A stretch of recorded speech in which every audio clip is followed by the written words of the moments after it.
Jatin, do you remember the refrigeration cycle? Yes, Dad, but I can't remember some of its components and processes.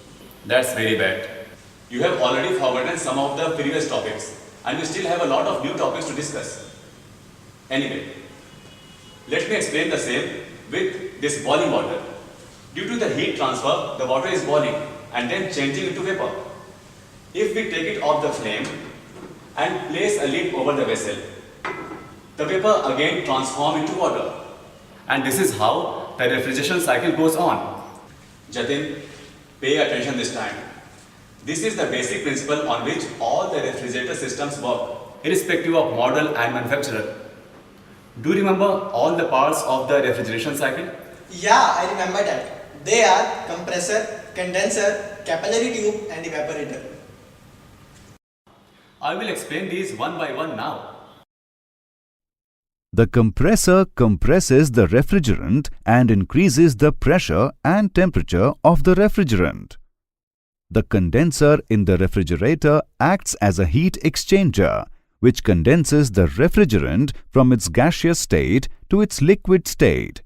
This happens due to the removal of sensible heat and latent heat. The capillary tube drops down the pressure of the refrigerant as it passes through it and helps in the easy evaporation within the evaporator. The evaporator receives the liquid refrigerant from the capillary tube. In the evaporator, this refrigerant takes the latent heat from the edible things placed inside the refrigerator and gets transformed to a vapor state. The cooling occurs due to the evaporation of the refrigerant. I hope that the refrigeration cycle is clear to you now.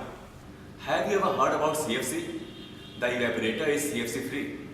Yes, I have heard about it, but I don't know what CFC is. CFC is the chlorofluorocarbon gas. It is ejected by the refrigerator and AC. It is very harmful for the environment. This gas depletes the ozone layer and allows UV rays to enter the environment. It raises the temperature of the earth. Okay, I understand it now.